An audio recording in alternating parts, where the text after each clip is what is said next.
The interesting thing about the gold mining in Taiwan is how it was handled differently by the Taiwanese and the Japanese.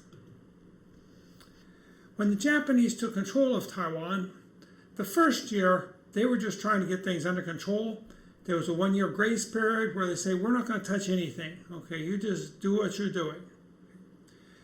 Then though, after a year, they nationalized mineral rights.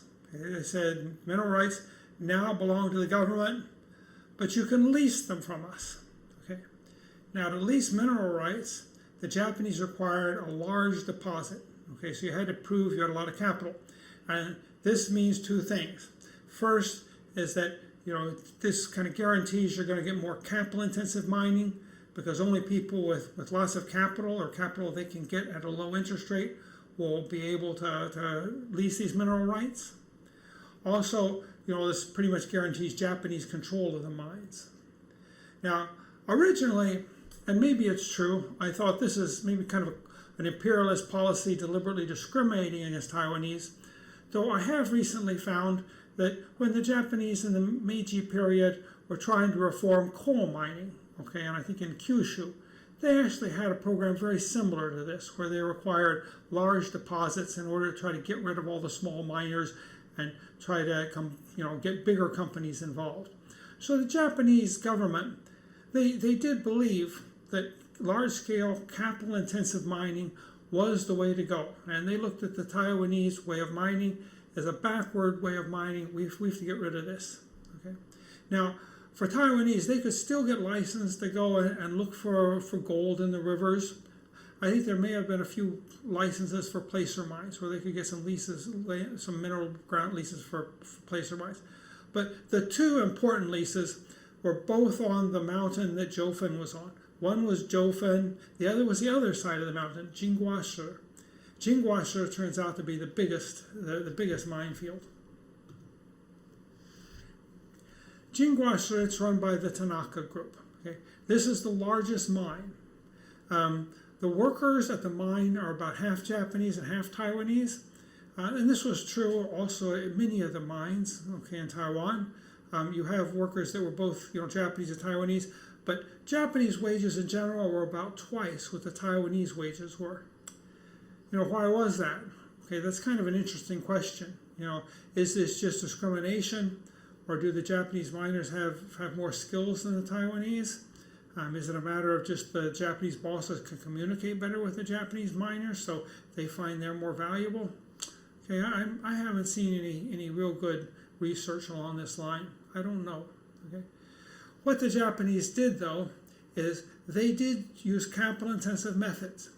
Instead of trying to do small holes, vertical shafts that would go down and find the quartz rock, they put in large horizontal mine shafts. Okay, and these were mine shafts that were big enough people could walk into them.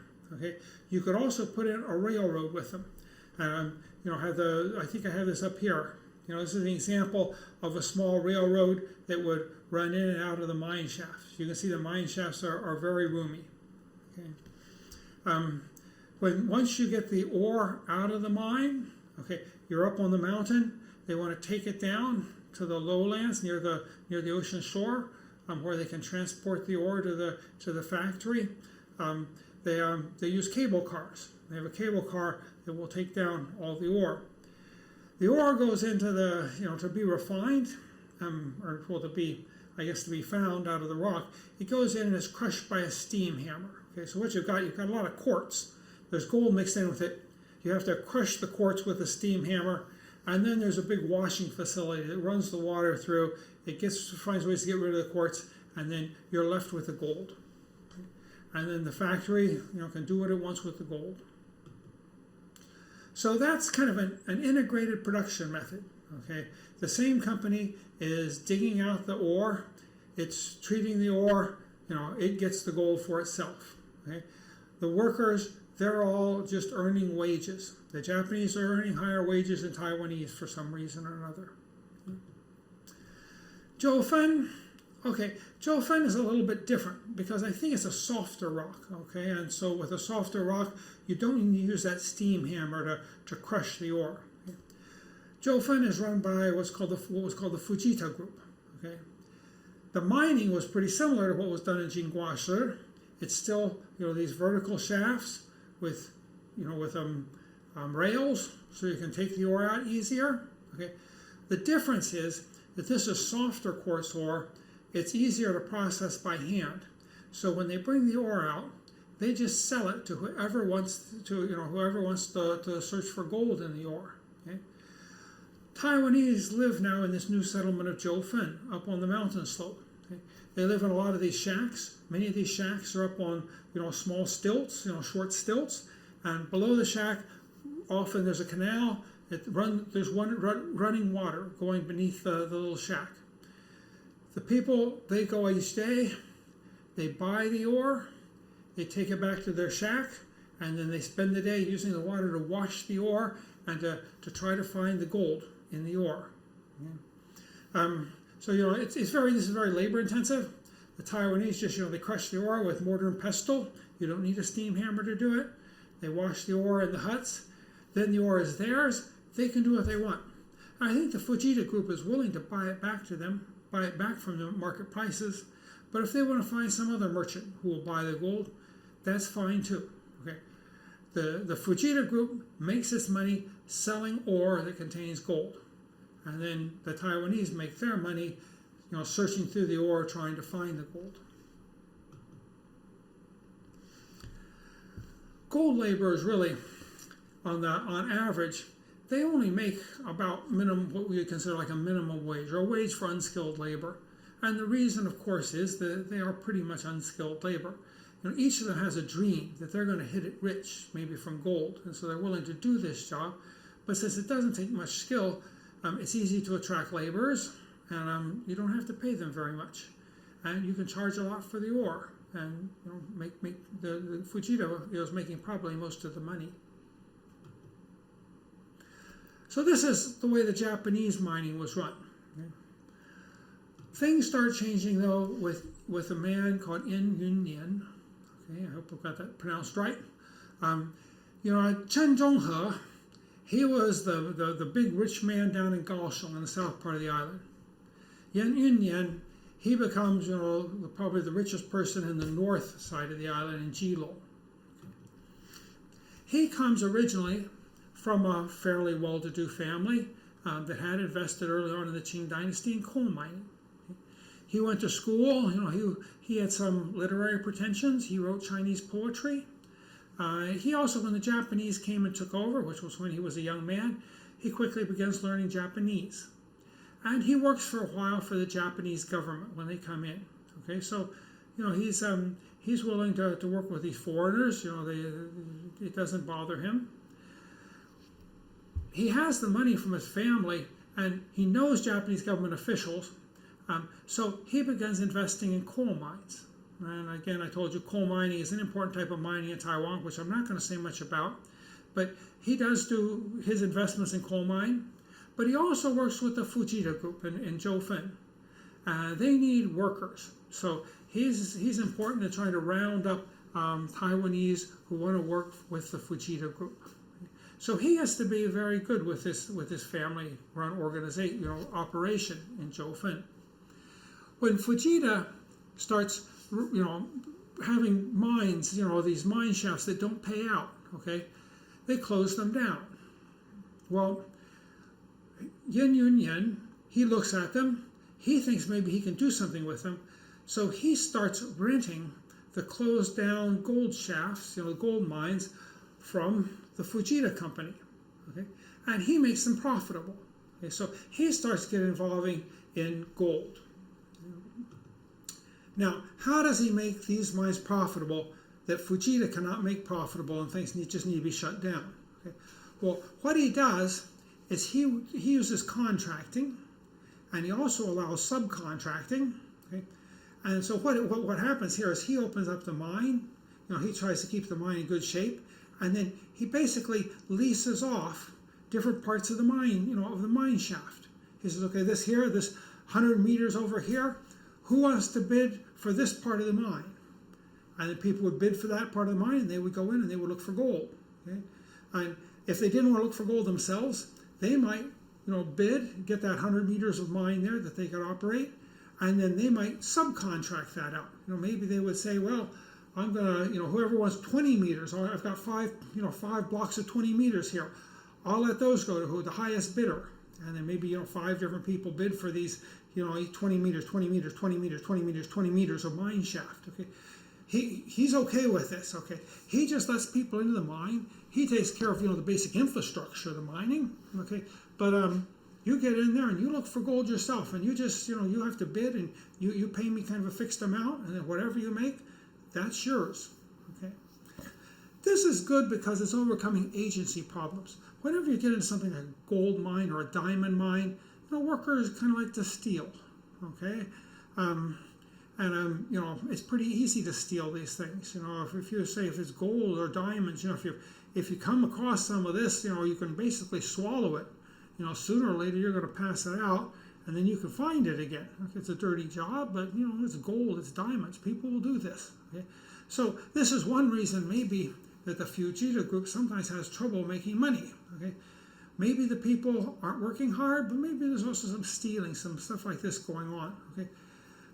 Yin-Yun-Yin's way of doing things kind of overcomes these agency problems. He says, you just pay me a fixed amount of money, and then you can take out whatever you want. Okay? You don't have to worry about stealing. These people are going to work hard because they know that they want to cover that fixed cost, what they had to pay, and they want to make a lot more money if they can. So they do really work very very energetically. Okay? Now the owner of these mines, okay, this is the head of the Fujita group. He dies in 1914. Okay, and then Yin-Yun-Yin, he pretty much just takes over all the mines under his son. The owner's son inherits. The owner's son isn't a businessman. He doesn't understand much about mining. Okay, so basically he just lets Yin-Yun-Yin manage the mines for him. Okay? And within a few years, Yin-Yun-Yin works out a deal where he just buys the mines. Okay? I think he has to get Japanese finance, so he does work with some Japanese to do this. He borrows money. He gets some other people into this. But it's under his control now. He buys the Jiu-fen mines, and then he runs it his way. Everything is pretty much contracting out. Okay, we let the people go in and look for gold themselves. Okay? And then he expands from this. He's making money here. He still has his interest in coal mines. Okay, well, 1920, that's when he sets up his Taiwan Mining Corporation. The Taiwan Corporation, it starts diversifying and becoming, becomes probably the biggest Taiwanese corporation in the Geelong area up north. Okay? It's into mining. It also gets into transportation.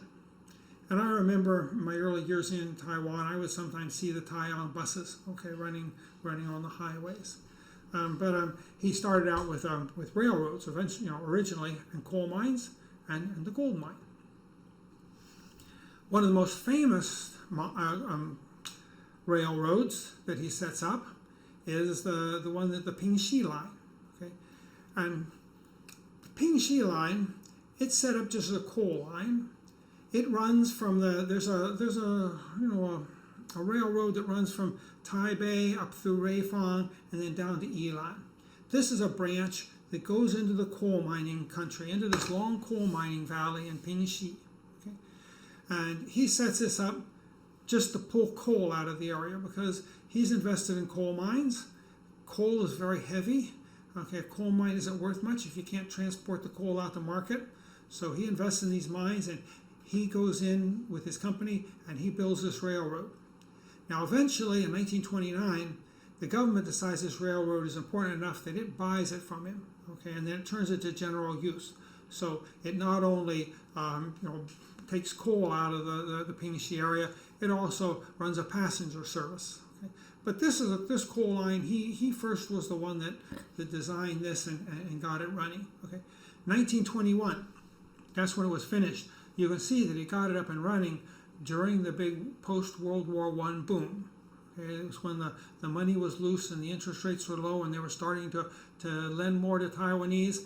Okay, that's when he was able to get this coal line planned and start work on it. This is now like a tourist line. The coal mine, the railroad that goes into the coal mines, it goes right through the towns. Okay, so it goes right down the main drag. It's kind of interesting to have the train go through, and the building's so close on both sides. It's also the place, because this is a wet forested area, this is a place that they set off a lot of sky lanterns. And the place used to be fairly flourishing back when the coal industry was flourishing, but it's fallen on hard times since the coal industry has shut down, and so it's going into more tourist stuff. Now, it was in the 1920s that Yin Yun-yin died. Okay, then the company is taken over by his little brother, Jin-gua-shi. And eventually, about World War II, about this time, when Jin-gua-shi dies, it's taken over by his son. Okay, so this is a big family enterprise. Okay, the Yin family becomes, probably the most important family up here on the northern end of the island. Okay? And they invest in a lot of different things besides transportation and mining, and they also go into things like finance.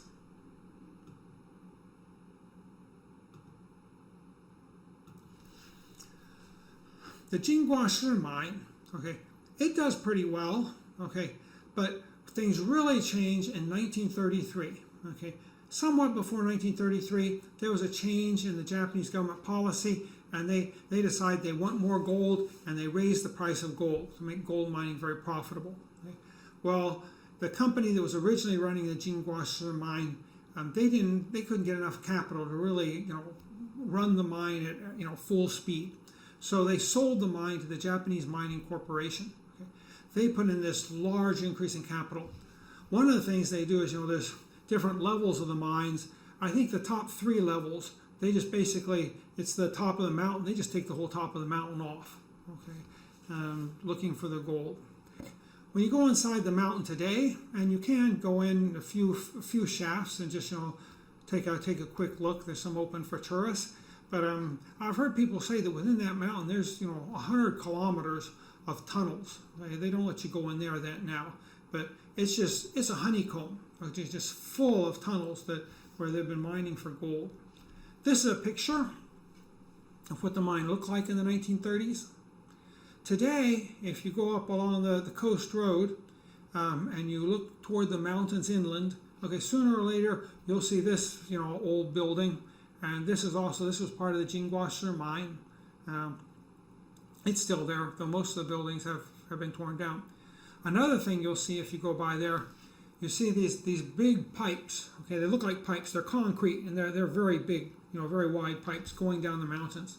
And these are a type of ventilation shaft. Okay, so these are also noticeable if you go along the shore road. This is the gold production in kilograms. Now, one thing you can notice here is that Jiu-fen, and actually, I'm sorry, I've kept this in Chinese. The red line here, that's Jin-gua-shi, that's the biggest mine. Jiu-fen, that's in green. There's another thing, Wudankeng here, which is a smaller mine I haven't bothered to talk about. Okay, but you can see that once Yin Yun-yin takes over, after 1914, the Japanese man dies, and then Yin Yun-yin takes over Jiu-fen, there is a clear rise in production. And for a couple of years, it's producing as much as Jin-gua-shi. Afterward, what happens is, after World War I, they go back on the gold standard, but they do it at a higher price. Okay, so what they've done is, used to be that maybe there was 1 unit of gold for every 100 yen. Okay, well now they go back in and there's 1 unit of gold for every 200 yen in the money system, and what this means is that prices have risen. Most prices have risen relative to gold. Gold has become relatively cheap. So after World War I, it's not just in Taiwan, but throughout the world, gold production falls as now gold is not valued as highly as it used to be.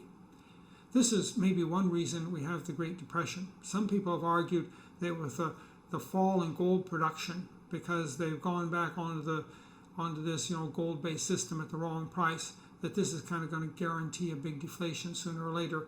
And that's what led to the Great Depression.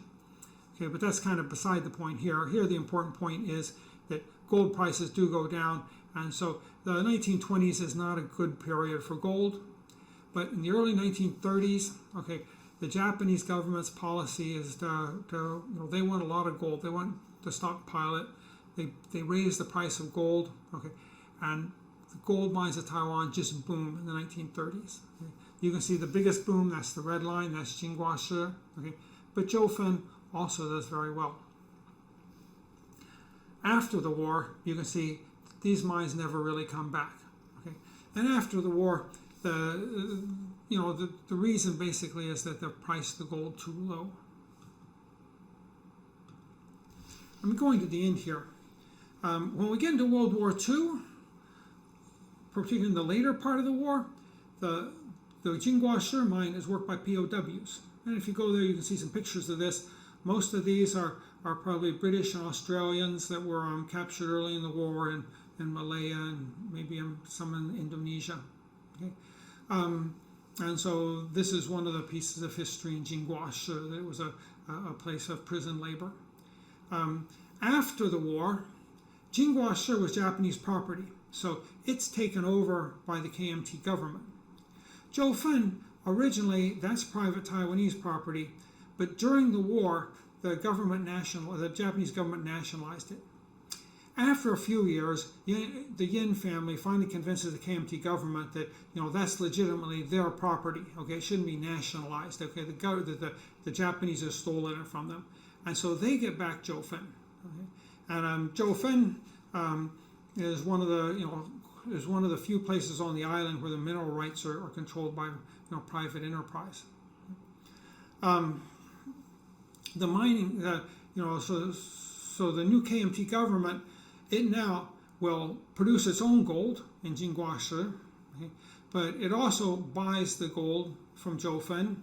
Okay, but it buys the gold. It's a monopsonist. It's the only one that's allowed to buy gold at this time, and they set the price low. Okay, so even though the Yins get back control of Jiu-fen, they can't make that much money off of it. Okay, the mines don't produce much. By about the 1970s, okay, they're pretty much all completely shut down. And you go there today, you can see the mine entrances. There is one mine entrance. They let you go in and look around to see what the mine was like. But yeah, most of this is just completely shut down. You can't get in there today.